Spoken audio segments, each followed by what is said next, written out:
గులాబీ శ్రేణులు ఓరుగల్లుకు పయనమయ్యాయి. 25 ఏళ్ల ప్రస్థానం నెమర వేసుకుంటూ అధినేత ప్రసంగం కోసం ఎదురు చూస్తున్నారు. ఎల్కతుర్తి సభకు ఒక్కొక్కరిగా గులాబీ నేతలు చేరుకుంటున్నారు. కాంగ్రెస్ ఏడాది పాలనపై కార్యకర్తలకు బాస్ దిశానిర్దేశం చేయనున్నారు. ప్రజలను ఏడాదిగా మోసం చేస్తున్న హస్తం పార్టీని ఎల్కతుర్తి సభ వేదికగా కేసీఆర్ ఎండగట్టనున్నారు.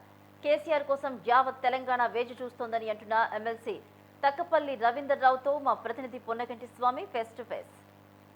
రాష్ట్ర వ్యాప్తంగా కూడా బీఆర్ఎస్ ఇప్పటికైతే సంబరాలు జరుపుకోనున్న నేపథ్యం అయితే ఉంది. ఈ నెల 27వ తారీఖు నాడు ఎలకతుర్తి అంటే హన్మకొండ జిల్లాలోని ఎలకతుర్తిలో కూడా సిల్వర్ జూబ్లీ వేడుకలు అయితే ఘనంగా జరుపుకోనున్న నేపథ్యం అయితే ఉందని చెప్పుకోవచ్చు. ఇప్పుడు 27వ తారీఖు నాడు రథోత్సవాలకు ఏర్పాట్లు ఎలా ఉన్నాయి, ప్రస్తుతానికైతే ఏ విధంగా ఏర్పాట్లు చేస్తున్నారు, ఒకసారి మనం మాట్లాడడానికి ఆ ఎమ్మెల్సీ రవీందర్ రావు ఉన్నారు. ఒకసారి మాట్లాడదాం. సార్ నమస్తే సార్.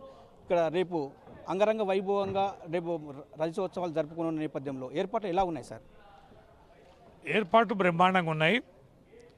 గత కొద్ది రోజుల నుంచి ఈ ప్రాంతాన్ని సెలెక్ట్ చేసుకున్నాక ఈ ఎలకతుర్తి చింతలపల్లి గ్రామాల ప్రాంతంలో ఈడ సభ పెట్టాలని నిర్ణయం జరిగిన మరుక్షణం నుండే వేగవంతంగా యుద్ధ ప్రాతిపదికన ఈ సభ ఏర్పాట్లకు సంబంధించి కార్యక్రమాలు జరుగుతున్నాయి. ముఖ్యంగా అతి ముఖ్యంగా వేలాది వాహనాలు వచ్చే అవకాశం ఉంది. లక్షలాది మంది ప్రజలు వస్తారనే సంకేతాలు మాకున్నాయి. అందుకనే ఫస్ట్ 1000 ఎకరాలు అనుకున్నాం, తర్వాత 1200 అనుకున్నాం.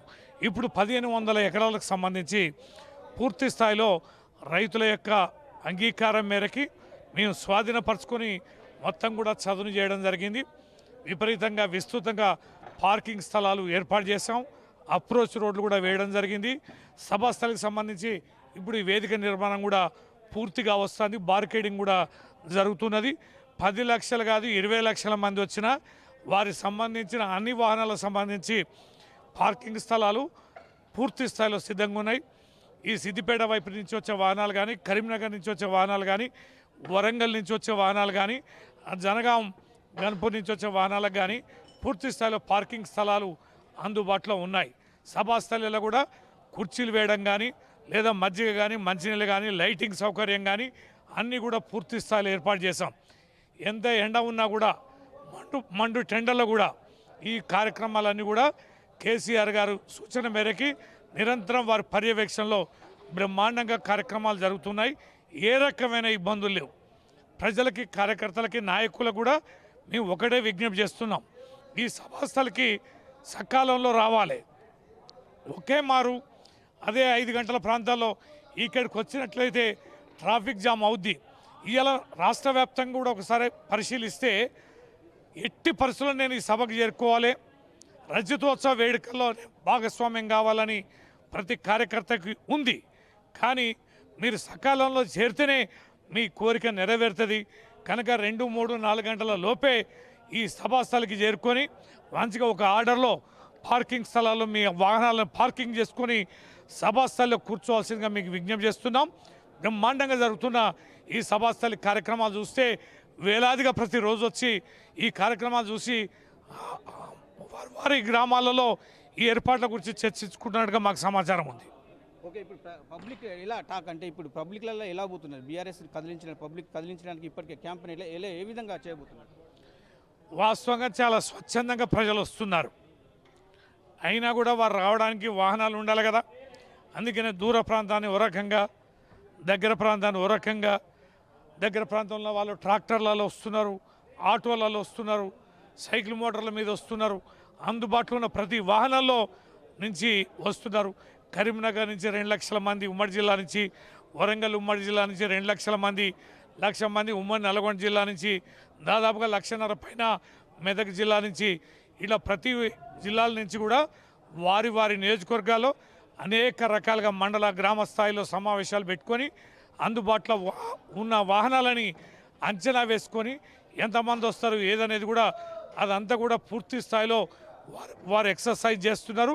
అవన్నీ పరిశీలిస్తే మాత్రం 40 నుంచి 50 వేల వాహనాలు ఈ సభాస్థలికి వస్తాయని అంచనా వేస్తున్నారు. ఆ అంచనాకి తగినట్టుగానే మేము ఇక్కడ ఏర్పాట్లు కూడా చేస్తున్నాం. Thank you sir. ఇప్పటికీ చూసుకుంటే ఇప్పుడు రజతోత్సవానికి కూడా ఎలకతుర్తిలో బీఆర్ఎస్ ఏర్పాట్లు అయితే పూర్తి స్థాయిలో కూడా జరుగుతున్నాయని చెప్తున్న పరిస్థితి అయితే ఉంది. ఇప్పటికీ రజతోత్సవానికి కూడా బీఆర్ఎస్ నేతలైతే గ్రామాల్లో జిల్లాలో కూడా ఇప్పటికే ఇన్ఛార్జీలుగా ఉన్న మొత్తానికైతే కార్యకర్తలను కావచ్చు పబ్లిక్లే కావచ్చు ఇప్పుడు పూర్తి స్థాయిలో కూడా తరలించడానికి అయితే వేలాది ఎకరాలు అంటే ఇప్పటికీ 1500 అంటే 1000 ఎకరాలు అనుకున్నప్పటికీ కూడా 1500 ఎకరాలను కూడా ఇప్పటికే రజతోత్సవాలను జరుపుకోవడానికి బీఆర్ఎస్ కసరత్తు చూస్తున్న నేపథ్యం అయితే ఉందని చెప్పుకోవచ్చు. ప్రస్తుతం ఇప్పుడు మనం సభస్థలిలో నుంచి కూడా కొన్ని విజువల్స్ చూపించే ప్రయత్నం చేద్దాం.